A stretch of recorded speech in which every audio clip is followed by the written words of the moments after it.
Madame, monsieur, peu importe vos positions géographiques, peu importe de là à laquelle vous tombez sur cette vidéo, bonjour, bonsoir. Un autre navire cargo commercial vient d'attaquer dans le détroit d'Ormuz. Le détroit d'Ormuz, ce nom revient en boucle dans les médias occidentaux. Mais est-ce qu'on nous dit vraiment tout? Dans cette vidéo, on va décortiquer ensemble ce qui se passe vraiment ensemble entre les États-Unis et l'Iran. Qui gagne, qui perd et surtout ce que ça change pour l'Afrique. C'est la partie la plus essentielle. Depuis le début de ce conflit, les États-Unis ont mis en place un blocus naval contre l'Iran. En clair, des navires de guerre américains patrouillent autour des ports iraniens et empêchent les pétroliers iraniens de sortir. Résultat, 49 navires commerciaux ont déjà été redirigés de force. C'est du jamais vu depuis la guerre du Golfe. De son côté, l'Iran n'est pas resté les bras croisés. Téhéran a attaqué au moins 4 navires dans le détroit d'Ormuz en utilisant des bateaux rapides. Selon les dernières informations, un grand cargo a été encore attaqué par plusieurs embarcations rapides, mettant en alerte les opérations maritimes britanniques dans la zone. Pendant ce temps, les deux parties négocient.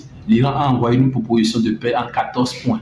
Trump a répondu sur son réseau social, Truth Social. La proposition iranienne lui semble inacceptable. Selon lui, l'Iran n'a pas encore payé le prix fort pour ses actes des 47 dernières années. Le message est clair. Washington veut une capitalisation totale, pas un compromis. Quels sont les intérêts des deux côtés? Commençons par les États-Unis. Trump veut deux choses. D'abord, détruire définitivement le programme nucléaire iranien.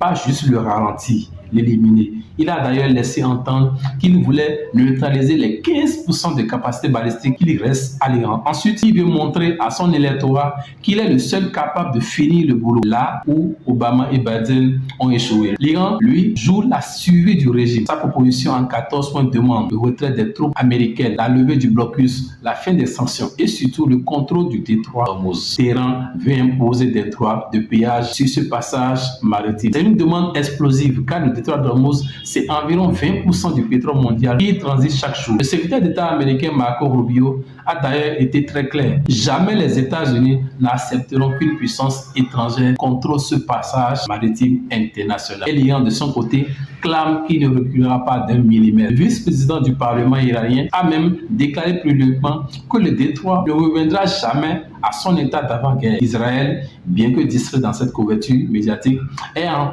arrière-plan. Le conflit avec le Hezbollah, soutenu par l'Iran, reste une épine dans le pied des négociations. Washington et Tel Aviv sont liés et aucun accord global ne peut se faire sans que cette dimension soit adressée. Première question troublante, qui achète le pétrole iranien malgré les sanctions? La réponse, c'est la Chine. Pékin continue d'importer massivement du brut iranien à prix cassé via des circuits officieux. Le blocus américain vise donc à asphyxier l'Iran, mais la Chine agit comme une soupape de sécurité. Alors, pourquoi Washington ne s'attaque pas directement à ce circuit? Parce que la confrontation économique avec Pékin a ses propres règles et Trump ne veut pas ouvrir deux fronts simultanément. Deuxième zone d'ombre, les 14 points de l'Iran. Les médias occidentaux en parlent à peine. On nous dit que la proposition est inacceptable, mais personne ne nous montre le document complet. Le public mondial, y compris africain, n'a pas accès au thème exact de ce que propose l'Iran. C'est de la gestion de l'information, pas de la transparence. Troisième point inquiétant, très inquiétant. Les infrastructures pétrolières iraniennes sont en train de craquer. Les experts cités dans les rapports signalent que des puits iraniens pourraient commencer à être fermés d'ici une semaine, faute d'entretien et de capacité de stockage. L'Iran commence à stopper sa production. Les effets sur le marché mondial seront immédiats et violents. Et l'Afrique dans tout ça, soyons directs, ce conflit n'est pas le nord. Mais ses conséquences sont directement sur nos épaules. Premièrement, le prix du pétrole. Le détroit d'Ormuz, c'est la veine jugulaire du pétrole mondial. Si ce passage est bloqué ou perturbé durablement, le baril flambe. Et quand le baril flambe,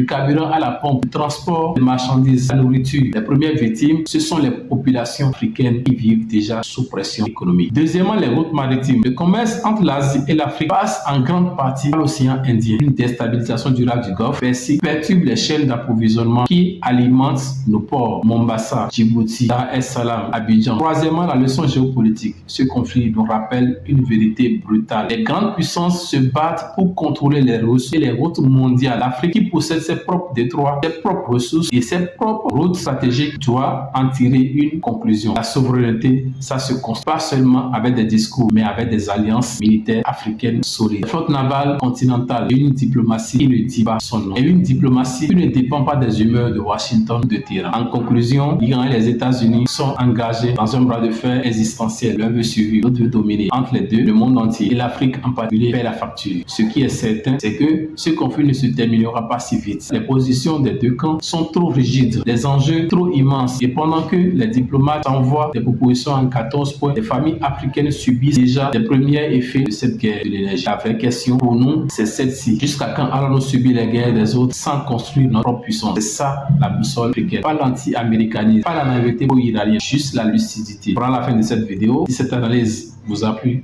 n'oubliez pas de laisser un like. Si vous n'êtes pas abonné à la chaîne, abonnez-vous à la chaîne, activez la cloche de notification.